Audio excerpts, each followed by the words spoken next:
So each and every year, KPRC2's weather team helps you get ready for the hurricane season, which we're in now. It started June 1st.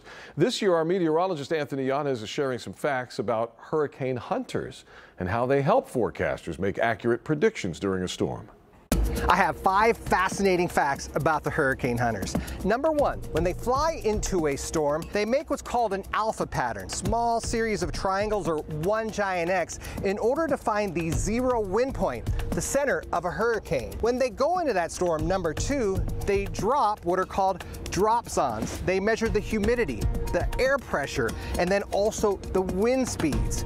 When they go into a storm, they drop about 20 of these into each individual storm, and they're 16 inches long. Number 3, based on these dropsons, the forecast track error has improved by 25%. Number 4, this vehicle behind me has been struck by lightning.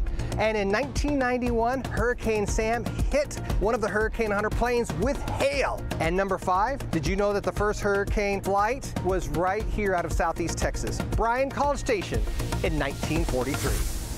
And it was done on a bet. And so there were these English pilots. Yeah, there were these English pilots that were training for World War II during the time. And what happened was they were bragging about the superiority of the English ships compared to the American ships. Well, Major Kevin Duckworth at the time, he was not having that. And so he says, I guarantee you our flights are better. And they were doing flying by instrument only. Oh, wow. And so he's like, I can fly my plane. And they were all, no, we're not doing that. And he said, I bet we can do it. And so he flew his American plane into a hurricane, came back out. The rest is history. They started flying flights ever since. Hey, if we can do it, let's go get that information. Yeah, and I've got the list of the other things we're talking about. So my story is on the hurricane hunters, and then I'm talking also about how hurricanes form. Lisa Hernandez, what do you think her story is? Pets. Yes. So dogs. Yes. I knew you would know that. We've got Justina Latimer. She's talking about TxDOT improvements and help with drainage. Okay. We have Frank, who's at UTMB, 15 years after Hurricane Ike. This is a 15-year anniversary. 2008 was. So yes, he's talking about the improvements there at the hospital. Let's see.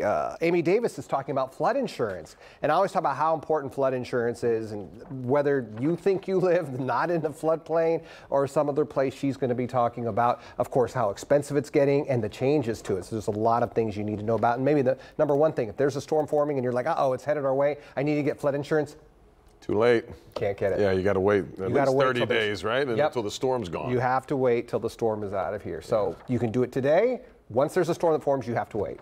Let's see, what else do we have? Cambrell Marshall is at Emergency Operations, coordinates the emergency management efforts, what they're going to be doing. Caroline is going to be talking, or going to HEB and sharing what you need in a hurricane kit. So if you're new to Southeast Texas, this is really important. What to have at your house, how much water, canned food, all of those things. And so she has that story. Also a little El Nino and climate change interest there.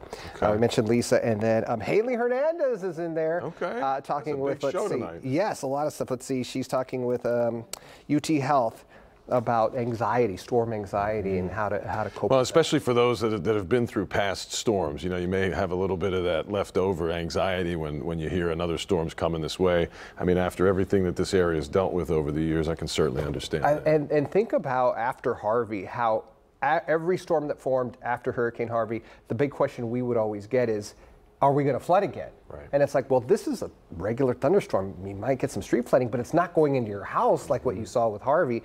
But it's that whole psychology of you think the next storm is going to be exactly like that. Well, and in years prior, some of those homes, because of Memorial Day, Tax Day, some of those places flooded 3 times. It had nothing to do with. I have a friend that lost 3 homes. Right? It's just incredible. Boom, boom. Hey, I wanted to share this with you. It is on at 7 o'clock tonight on KPRC2 and KPRC2 Plus right here. Both places. It's an hour-long special. The last 20 minutes will be dedicated to answering your questions. So that's going to be a live part. It's all 5 of us. Me, Cambrell, Frank, Caroline, and Justin will be there. I wanted to show you this. Tracking the tropics today. Things are pretty quiet in the Gulf. There are some thunderstorms near Haiti, as you can see, but that's not doing anything. There is one area. Oh, you know what? It looks like it's not hatched anymore. So just a couple of minutes ago, the update comes in at like 7:30. Yeah. So 7:43, I didn't check it. So it had a 10% chance. You see the circulation there.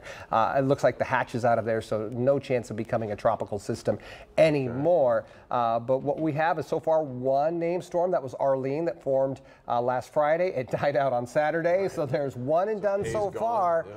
Brett is the next name on the list. And then we go to Cindy. Harold, by the way, it's the 6-year anniversary of Harvey. Right. So Harvey was retired. Name, sure. Harold is the new name. And then, by the way, if you remember Maria that just devastated Puerto Rico, the new name, M name, is Margot. Margot. Okay. So the names change, but the storms keep coming, and we'll wait for B. Yanez, we'll see you tonight at 7.